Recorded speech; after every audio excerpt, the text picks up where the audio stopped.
He's okay? No. No, he died. He was the only occupant. The pilot I died. left before he started. That was a fire. I will call the council meeting to order for Monday, June the 10th. Carl? Councilmember Remley. Here. Ronayne. Here. Lunsman. Here. Slate-Hansen. Here. Johnson. Here. Bunceness. Here. Olson. Here. Rux. Here. Mayor Leifson. Here, join me in the Pledge of Allegiance.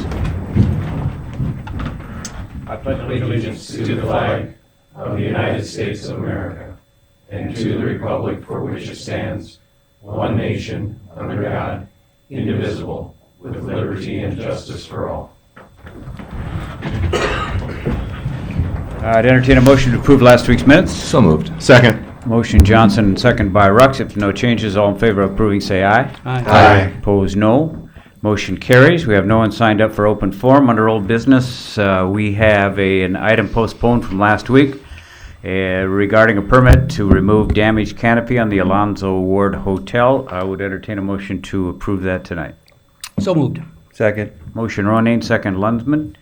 Councilmember Ronayne, you had asked for time to look at it. Are you satisfied? I am. Thank you. Good. Any other questions or comments on the motion? All in favor, then say aye. Aye. Opposed, no. Motion carries. Consent calendar, items A, B, C. Need a motion to do that. So moved. Second. Motion Slate-Hansen, second by Remley. Questions on any? All in favor, then say aye. Aye. Motion carries. Under new business, canvass for the June 4th municipal election results. Mary, did you want to? No. Then why are you here? Yeah, emotional support for me. Okay. Thank you, Mayor. As part of the statutory requirements, the votes that were cast have to be canvassed. The auditor from the county is here. In the packet, we have all the different results. And then after they're canvassed, which really just reviewed by the council, then we need to pass the resolution 1906-03-R. Motion, anyone? Move to approve. Second. Motion Ronin, second by Rux. Obviously, another good job by the people handling this. Thank you. Thank you. We had a great team. Okay. All those in favor of approving the motion, say aye. Aye. Opposed, no. Motion carries. Item B, this is the appointed time for a hearing on a on-sale liquor license, and no one here to oppose the Aberdeen Downtown Association's Summer Concert Series. Need a motion to approve that. Move to approve. Second. Motion Remley, second by Slate-Hansen. Questions at all? All in favor, then say aye. Aye. Opposed, no. Motion carries. Item C, this is the appointed time for hearing a retail on-sale wine and cider license for One-Legged Pheasant. Anyone here to oppose that? I don't see anyone, so we need a motion to approve it. So moved. Second. Motion Ruck, second by Olson. Questions, anyone? All in favor, say aye. Aye. Motion carries. Item D, Chief, presentation of Chief McNeil's Aberdeen Police Department 2018 Annual Report. All right, thank you, Mayor and Council. Thank you for your time tonight and allowing me to come and talk about what we saw in 2018 and talk about our department a little bit. Hopefully before you have a booklet that has our year-end report, and also maybe you had an opportunity to receive that from Lynn in an electronic document. If you look at my message, I'll talk briefly a little bit about some of the things that I saw, some of the trends, and then talk about a few other things, and then give you an opportunity to ask some questions. First of all, our overall calls for service were down. Anytime a police officer or a law enforcement officer responds to any situation, any call for service or initiates any activity, there's a number made that or a call for service made. And we're down about 15% from the previous year, and I believe that was somewhat attributed to our self-initiated activity. There are times last year when we were short-staffed. We had 8 people in different phases of training at given times, so our shifts were a little bit short for manpower. So I think the self-initiated field activity dealt with that a little bit. Our drug investigator was gone for about a month and a half. He wanted to try a different career, saw that he loved law enforcement and came back, so we're very fortunate. But what a difference one individual can make when they're doing a good job. So he came back, but so there's another noticeable thing. Other trends that I saw, you saw a decrease in our overall burglary calls, a decrease in fraud calls, property damage and thefts, There's an increase in our welfare checks, and probably an even number or close to from previous years in our disturbance and fights, our domestic violence, and intoxicated persons. Our drug-related calls for service were down, but again, I believe this is manpower-related because there are several different indicators that the drug and alcohol and substance problem is very prevalent and a very serious threat in our community and all across South Dakota. Today I set a press release in front of your workstation there to kind of illustrate a little bit. Yesterday our staff were called out. We received information about methamphetamine distribution, and they did a great job. They came in yesterday through the task force. All agencies work in the sheriff's office, the police department, and the State Department of Criminal Investigation put a case together. And on the back I attached a picture of a piece of evidence related to that, and that's methamphetamine. And that's really one of the most prevalent serious problems we're experiencing in our community. We've talked about that in previous years. Methamphetamine is a big problem, as well as substance use and alcohol.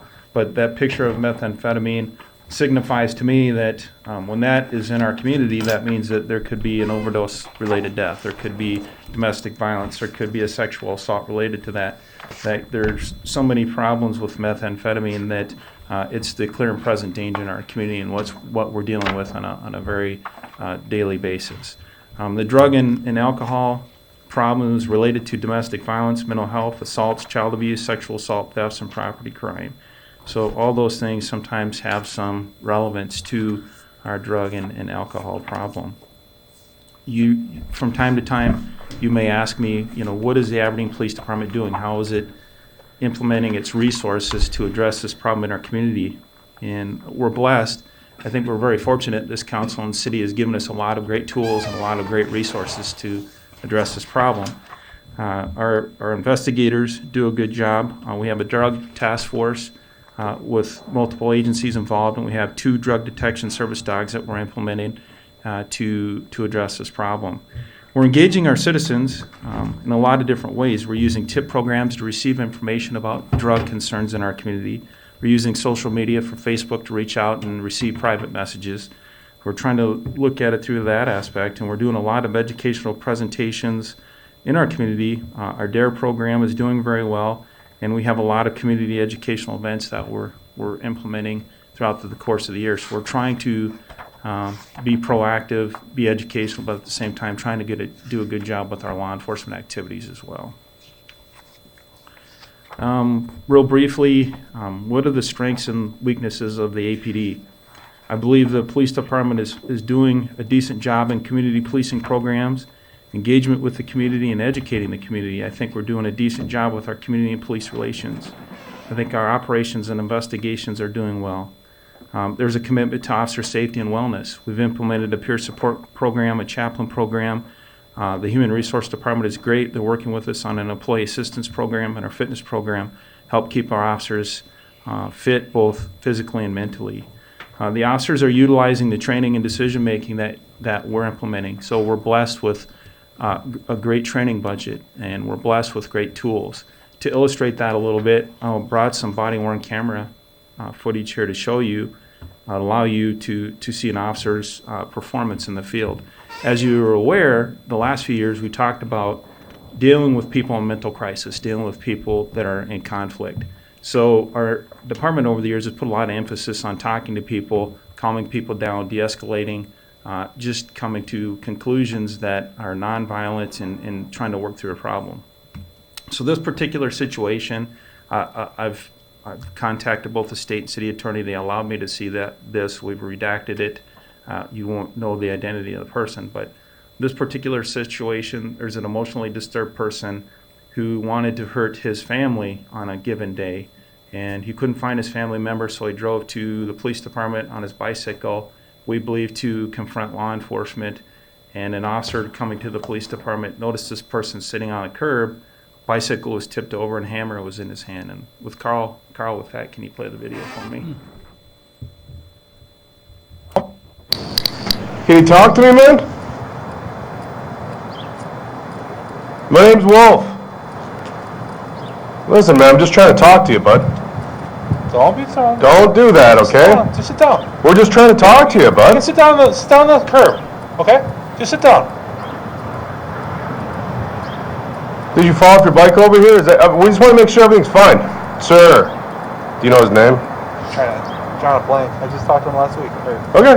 Remember me? I played basketball there. Well, hey, we'll give you space, dude. Just have a seat. Just have a seat. We're not going towards you. I played basketball with you the other day. Remember down at the Barnett Center? We played basketball. We were shooting baskets. Remember?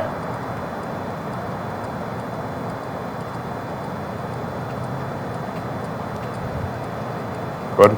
Keep talking. Do you remember that? It was fun. We had a good time. You say to handle that.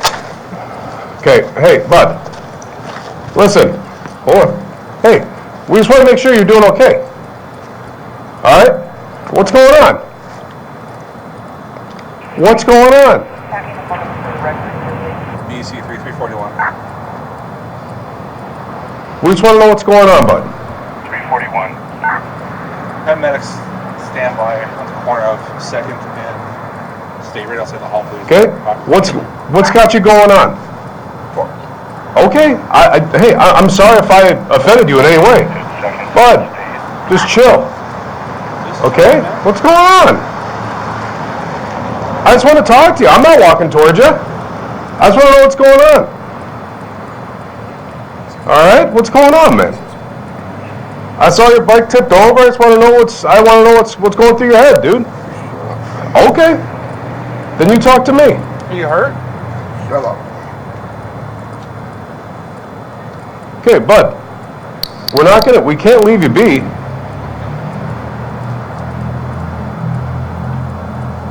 We got someone calling yet?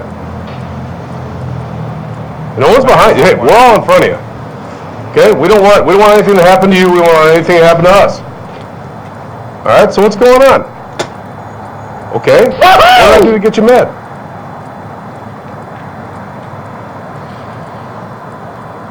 What's going on, bud?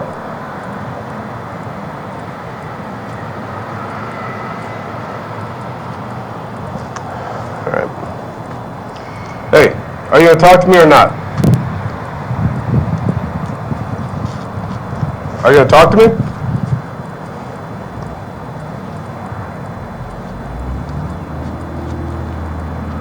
Listen, dude, we don't want anything to happen to you. So what do you say we talk about it? Don't be walking forward. What? Pick that up. Hey. Hey, it's all right. It's fine. It's fine, bud. Hey, Just relax. you're all right. Relax. Okay. Hey, what's going on? You want to get his legs? What's going on, bud?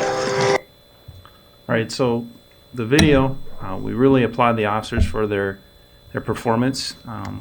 They applied their training, their skill. They did everything that we needed them to do. A lot of times, in years past, officers would get too close, and this could have amounted into a deadly force situation. So they recognized the threat. They gave the person space, tried to do everything they could, and ultimately, it got to a point where they had to go on to grabbing a hold of the person. But this illustrates the length that the officers are taking and the care and the caution with individuals that we're dealing with in crisis in the community in Aberdeen. So we're proud of them there. The other part of this is that I think the APD is doing a good job also noticing when we need to improve in some areas. And we're blessed with the body-worn camera system. And with that, I would like to show you another video where we could have done something a little better or different.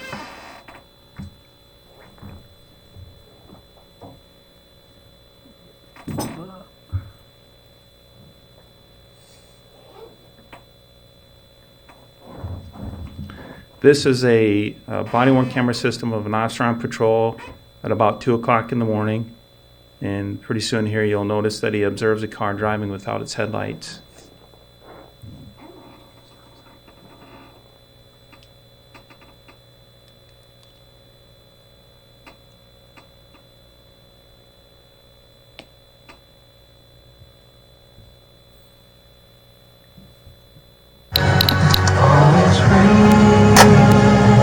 I do listen to music at night too.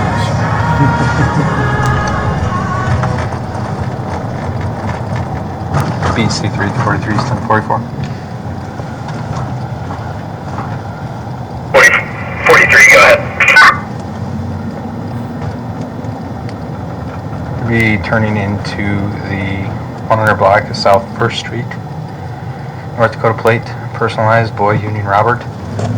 George, Ocean, Nora. Still rolling here. 10-4.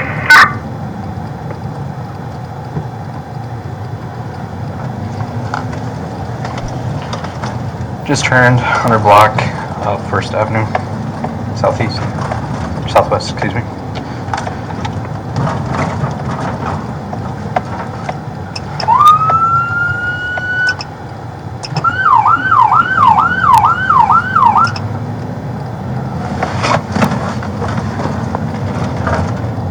We're still headed west, 200 block of 1st Avenue, southwest. 10-4, 200, 1st Avenue, southwest. 41 Woodland.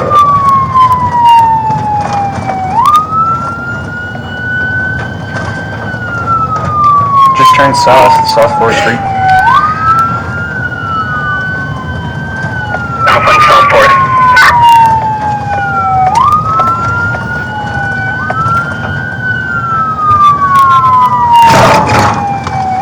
Left second southwest, speed below 15 miles an hour. Waiting for the stop. Blew a stop sign.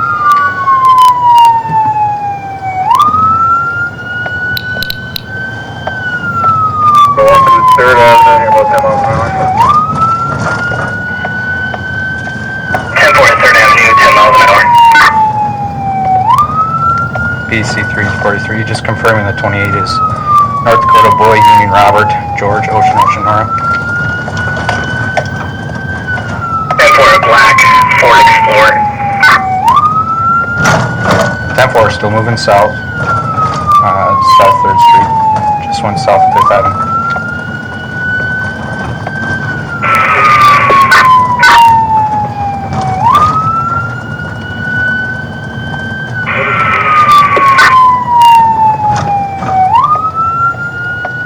Dale, you're all static.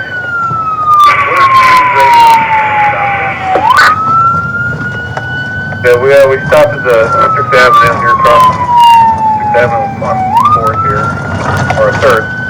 He's just rolling slow here, about 15 miles an hour.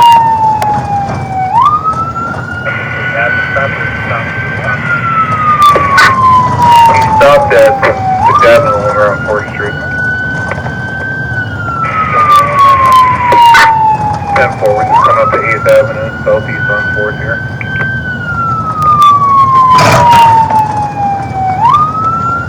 Even back and forth, side to side on the roadway. We're now left, heading east on 9th Southwest, 4th Street. 10-4, east on 9th Avenue Southwest from 4th.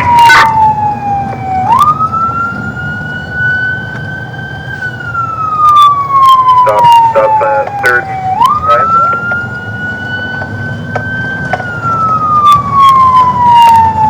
10-4, 3rd and 9th.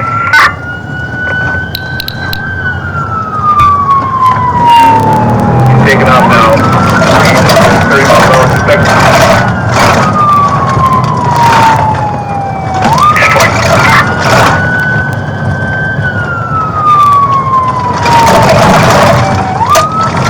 Through Main Street, so heading east on 9th. Just past me. It's on Washington.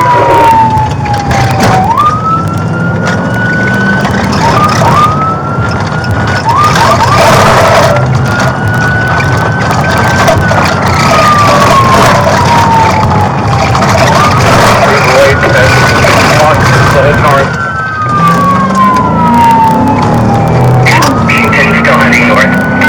You can read me off the radio. We can get somebody with a bike to the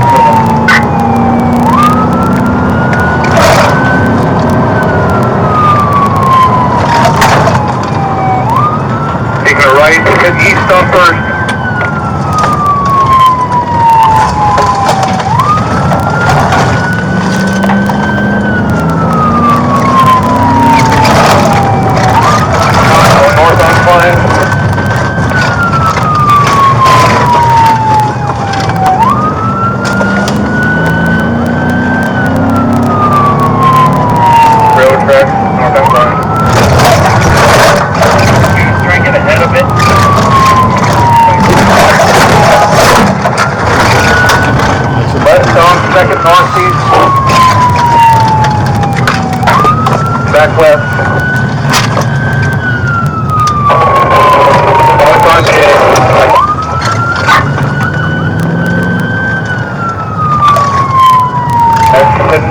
front, Kyle.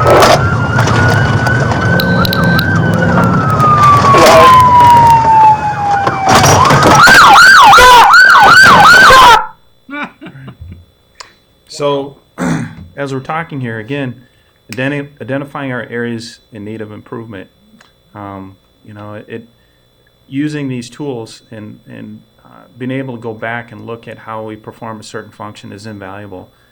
This particular traffic stop, the headlights were out on the car.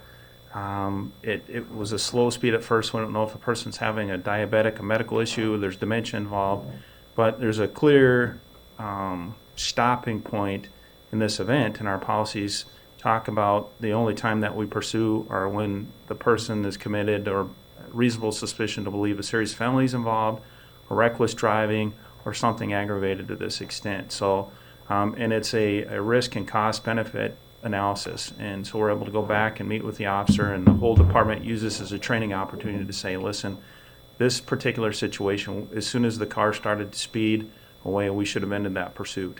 And the tools that you give us is invaluable, the training that we have, but we're doing this on a daily basis. Anytime that an officer uses force or is involved in a pursuit, a full report's done, we review the videos, and we go and we look at that, see if it's in policy, out of policy, if there's misunderstandings about policy, if there's more training involved. But there's a good measure of oversight in the Aberdeen Police Department, and we're using the tools, and we're looking at every one of these situations to make sure that we go home, the citizens are safe, the suspects that we're dealing with are safe, and there's good outcomes. So I just want to also show you that there are times where we could do better, and we're very on top of this and aware of what's happening in our operations. A few other things that I identified that we're challenged with is our recruitment and retention. We have younger staff in the field who are building their skills and experience. The volume of drug and alcohol-related calls and mental health calls are increasing, and sometimes they tax our resources. So at times we have limited resources available on given days and given shifts to address the volume of calls that we're having and experiencing. So with that, I ask, what else should we be focusing on, or is there anything that, your opinion, should we improve? And I'll take any questions that you may have.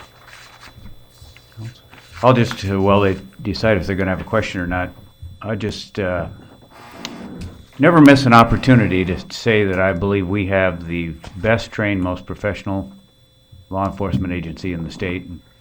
Nobody ever disagrees with me, but and I really believe that it shows in the results. And I think back 14, 15 years ago, I didn't go a week without a citizen complaint coming directly to me in my office. I think I've had like 3 in the last year, and they were all unfounded. So, Clint and Dave, you two were here when we did the cameras, right? Mm-hmm. Yeah. Yeah. So, It's been a good we look back on that. I don't know if the 3 of us can take any credit for that. It's Chief Lanford's idea, but what a tremendous training and community relations tool it is, and I really do believe we run the best police department in the state. Thank you. I appreciate that. Thank you very much. I have a quick comment, kind of relating to your comment. Statistically, if you look at the Attorney General's report, we do have the most hours of training of any department within the state. And thank you for that. I always say, as much as I can, I appreciate the resources and the investment you've given in our department. It really does make a difference in our interaction and the ultimate customer service that we provide in the community. So all the support, all the resources, and you being engaged, and we do appreciate that, and it makes a difference. So thank you. I don't have a question, but another compliment. I was just visiting yesterday with somebody who moved here from another state, and she was talking about how where they lived before, in a nice part of the community, they're folks who live in a nice home here and lived in a nice part of the community in their old home. And she talked about having to have cameras not only outside of their house, but inside of their house, because the homes were just broken into always. And she said when she talks to her friends from where she came from, they just can't believe that you don't have to have cameras all over your house. In fact, you don't even have to have them outside of your house now. So it is it is a safe community. We all feel very safe, and thank you for that. Thank you. Dave? Yeah, I don't think we can take any credit. It's all about putting the right people in the right spot and letting them do their job. And that's exactly what's going on. So, question for you. Under the school resource office or program, there is a third paragraph down. It talks about some things that are happening in the schools. And I was curious if you keep those statistics year over year, and if you're seeing a trend that you can speak to. Yeah, thank you for pointing out the school resource program. It's been a very beneficial partnership between us and the schools. And, very much so that now that, not only are we in the high school, we're in the junior highs. Mm-hmm. The one trend that I think we talked about earlier in the year, one thing that we're seeing is basically the tobacco violation or the vaping, those particular situations we're seeing more of.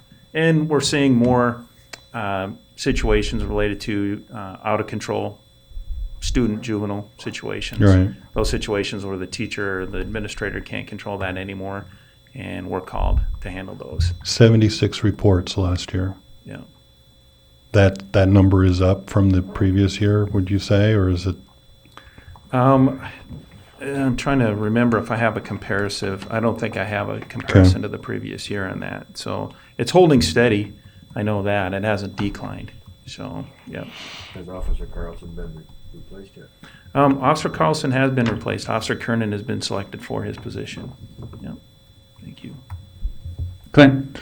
And of course, your calls of service were down last year, of course, with certain things. But and looking at this report, it was kind of interesting to see the things that stayed consistent, even though your calls of service were down, like your domestic violence stayed consistent, your disturbance fight calls stayed consistent, intoxicated persons, and then what really, jumped out at me on this is your welfare check calls continue to go up year after year. And that goes in also with the mental health type stuff as well also. Are you seeing that probably continuing to increase year after year for the welfare check and the mental health calls? I do.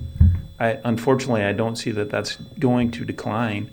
I think that the state that we're in right now with our drug and alcohol problem, there are a lot of people that are struggling, and the state, our community, and a lot of the stakeholders in mental health facilities in town are really trying to find different ways to bring more resources to bear on the problem.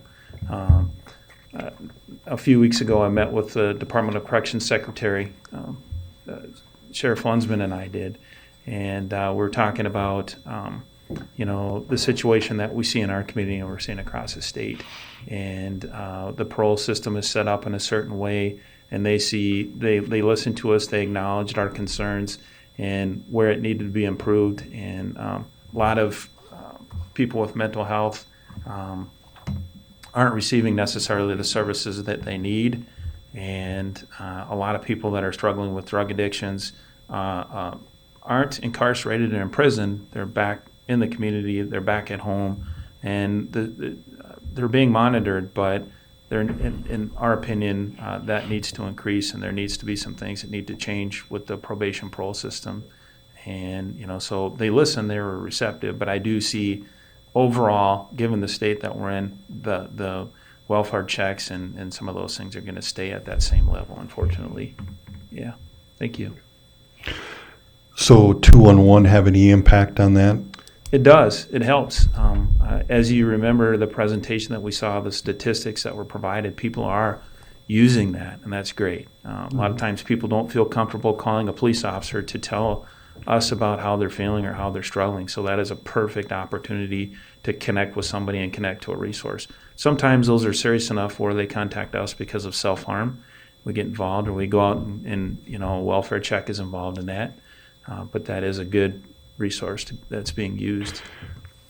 So one of the things that I'm concerned about, I went over and the chief was showing me a video of an individual that I don't remember what the issue was, but there was a police officer and a sheriff there, and everything was going well and they got him into the ambulance, and then all of a sudden this person basically goes off, ends up spitting on the sheriff, headbutts our officer, and screams that he's going to kill our officer or kill the sheriff.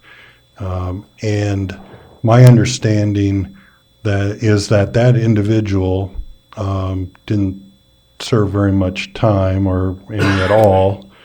And my concern is that obviously this person is a threat. I mean, our officers are out there taking this type of abuse quite often, and the court system didn't help us with this individual. They're back out on the street right away. Is that correct? They were out pretty quick? Yeah, most times they are. Yep. Yeah. So I don't know what we can do as a council, but we need to somehow support our officers and get some of these things changed with our court system. I don't know what that looks like, but that's I think a big threat. Yeah. I just wanted to make a quick comment. We go back to the drug stuff. Chief McNeil was absolutely correct. There was a time last year where we were kind of short with the DCI. We were short with a drug investigator for the sheriff's office and here at the police department all at one time. When you take all of those big elements out, it does make a big difference. And if the numbers are showing that. Once they all came together, now the group that are working together work very well together. They're working very hard. They're very energetic. I suspect those numbers are going to increase. The other thing that I know is not in your report here, but the quantities are higher. It's not just these little tiny bags with a little bit of flakes in them anymore. They're exactly what you see in here. They're bigger quantities, larger numbers, and the problem then comes to what Dave was talking about, the mental illness, the fact of they're going to go after our officers, they're going to go after their loved ones, we're going to have the domestic violence, and those all come together, they're intertwined, and that's what we're seeing. And I wish I had the answer because I would probably be on some beach right now, but it's a difficult thing for us to grasp, but our officers are in more danger when they are high or they're drunk and high, which we're seeing also. We just dealt with one this weekend that was our officers, our deputies were dealing with, and the mom and dad went, I don't know who this kid is. We found out that they were high and they were drunk and they were just in a mad state. Hard to calm them down, hard to deal with them. And that's what we're seeing more often. So I just kind of wanted to put that plug in. That's why those numbers, I'm sure, are low. Thank you. I would just say every time that I've met your officers out in the field, they've treated me with respect, and I think they do a great job. Thank Do you meet them often? Fortunately not. Positive things. Positive things. Customer service. We talk about customer service a lot, and a lot of times when you tell law enforcement has a lot to do with customer service, people look at you and say, what does that mean? But it means every time we're engaged with somebody, we're trying to help them with a situation, no matter how small it could be. And we're engaged and we're trying to be polite and good listeners. So it goes a long, long ways in being effective in the community. Yes, sir. Do you see any future resources that you're going to need? Of course, hopefully we get our staffing in line, but the cameras have been great. We've been getting you updated vehicles, but do you see any other resources you might need to make sure that we keep working on not only the drug problem, but all the other crime that's associated with just everything that goes on in a community our size? Yeah. Thank you for the question. You've allowed me to have 3 officers in the last 2 years or 3 years, 2, and then another school resource officer. And I really feel that once I have all my positions filled, which we do right now, and my staff are all out of training status, I'll have my shifts filled and I'll have a fully engaged department. So I'm really looking to see, at that point where Maybe, you know, we, at the most, we have one position that's open, but, you know, at certain times when you have 6 or 8 positions that are open, and then when you hire those individuals and they're in different training statuses, because it takes so long to train somebody, it takes a long time to send them to the academy and the field training program and all those things, it could take up to 6 months before they're on the street. So I'm hopeful that with all our positions filled and the people that are graduating and coming off training right now, we're just going to gradually have more people to put towards problems. And that's community policing programs too as well. You know, it's the summertime. We look forward to putting people on bicycles, being out in the parks, you know, engaging people on the bike paths, just a lot of different things that we can do. One particular thing that we're looking at in the future is we've noticed that sexual assaults have increased. And I've talked to the state's attorney a little bit about a sexual assault investigator specifically for that. Whether we ask for another FTE, or I can take, once we have a fully hired department for all our positions, I can take somebody from patrol and move them into the investigative unit for that. We're looking at a couple different things, but sexual assaults are very complex. You only have one opportunity to do things right, and the victim goes through a horrific process, and we wanted to improve, you know, our response to that. So that's one thing we're looking for in the future. So. Do you still use the license plate readers? We have the license plate readers, and you know, we started that project on a grant. Mr. Ronayne helped me. How long has it been? Probably about 8 years ago. So we still are using them. I'll have to make a decision in the future whether I want to reinvest in the equipment and continue to deploy it. It's been useful sometimes, but other times, you know, you know, we still have it, and hasn't been a solve-all type product for Aberdeen's crime. Anyone else? Just a final note, Chief. 15 years ago, I interviewed every policeman on the force for a half hour. Took me about a month to do it, all the assignments. And on the day after I interviewed you, I went home and my wife said, "How'd it go today?" And I said, "I just interviewed the future chief of the Aberdeen Police Department. It took me about 10 minutes into the interview with you when I knew that, and I wasn't wrong. And thanks for staying." No, thank you. I appreciate it. Thanks for all your support over the years. I appreciate it. Thank you. Okay. Do we need agreement of this, Carl? Do we need a motion to approve this? If we could get a motion second to approval of the- receive and place on file, please. Moved. Second. Motion Bunces, second by Rux. All in favor of accepting this report, say aye. Aye. Opposed, no. Motion carries. Next, Robin, item E, a service agreement relating to train detection. The company that presented the potential quiet zone work for us for the railroads, we reached out to them to talk to them about the difficulties we feel we're going to have at the intersection of Roosevelt and 8th Avenue when trains start utilizing those crossings more often.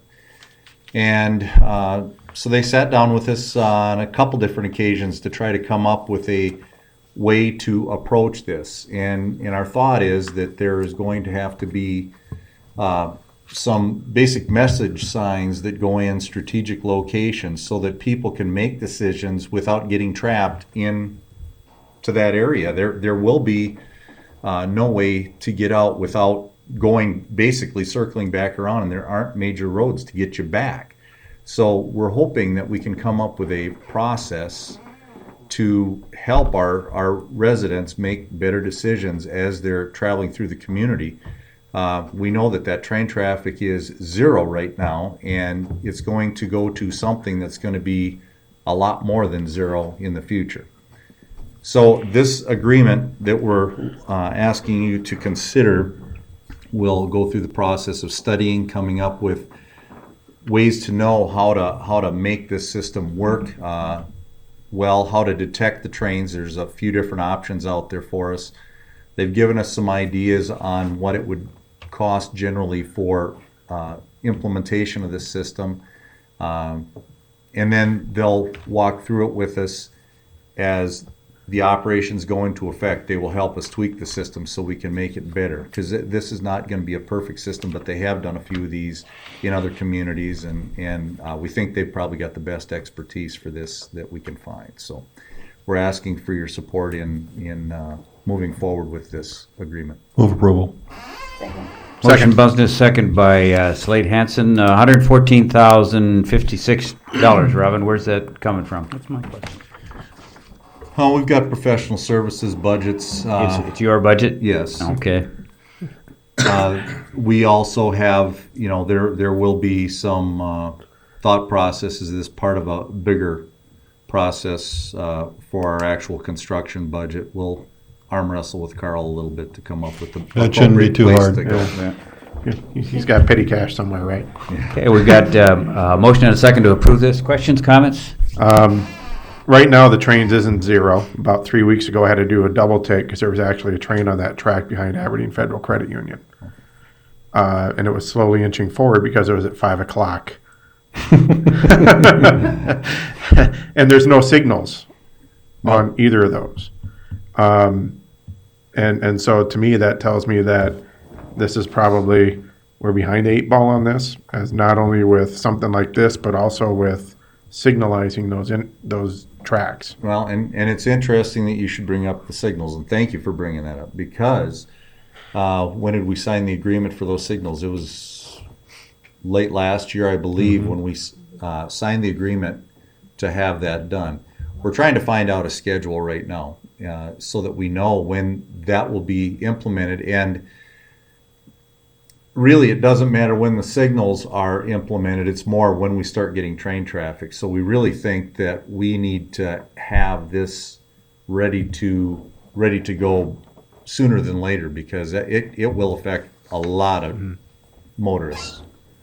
So yeah, it's a good point. It's just one of those things, and like I say, you pop there and there's this train, and it's not a short train, but it was inching forward because there's no signals, of course, blowing its horn, and cars were not even paying attention. Yeah. So, Other questions on the motion? If not, all in favor of approving that agreement, say aye. Aye. Opposed, no. Motion carries. Rich is here from the airport with 5 payment requests. Rich, they're all to Helms, so why don't you go through all 5 and we'll deal with them in one motion. Okay. Payment number 17 for AIP Project 37 is the Wildlife Hazard Assessment and Wildlife Hazard Management Plan. That project is 100% complete, and it's in the FAA's office right now for final approval. So that was a long project. That was about a 14-month project. So you won't hear me asking for any more money for that. And again, that's 90% federal, 5% city, 5% state. The passenger, next one is passenger loading bridge. That's an administrative fee to Helms and Associates, $734.30. The next one is AIP Project 39, the master plan and airport layout plan for $7,546. The next one is AIP Project 40 for Taxiway Charlie, Helms and Associates, again, $11,944. That project has actually been advertised for bids, so we're waiting on our second round of public advertising, and we're looking at opening bids on June 27th for that one.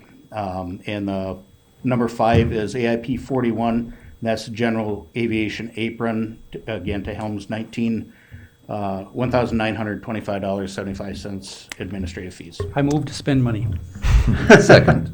Motion, Ronayne, second by Johnson. Questions on any of those individually? If not, Carl, roll call please for the payments for those 5 invoices. Councilmember Remley? Aye. Ronayne? Aye. Lunsman? Aye. Slate Hansen? Aye. Johnson? Aye. Bunceness? Aye. Olson? Aye. Rux? aye. Mayor Leeson? Aye, motion carries. Rich, you also bring us a change order and payment request for the boarding bridge.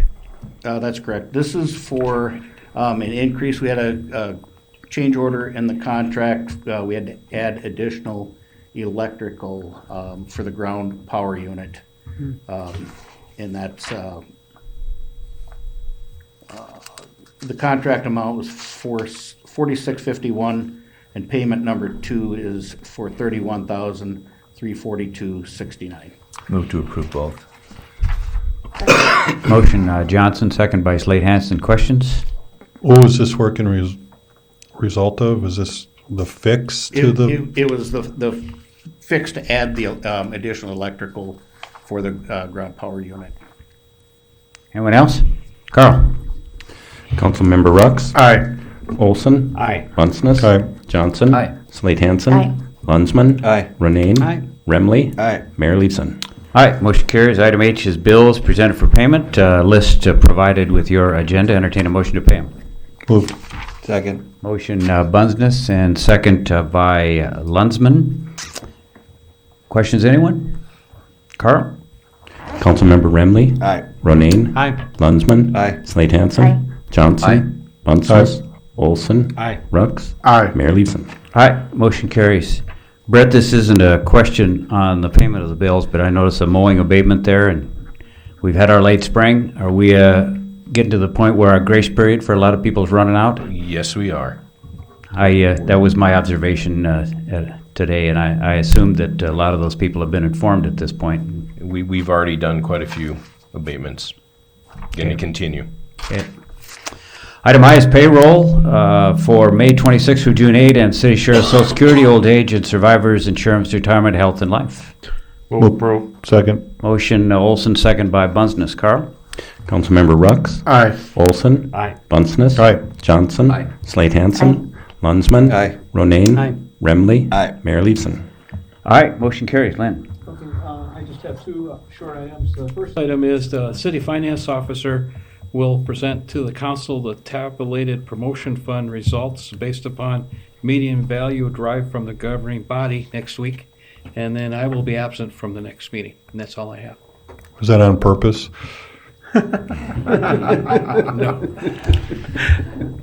No. We have an executive session on the agenda. Anything from anyone else here for the public part of the meeting before we adjourn to the executive? I have one thing, I believe, if I'm remembering right, but I'll do regarding the promotion fund.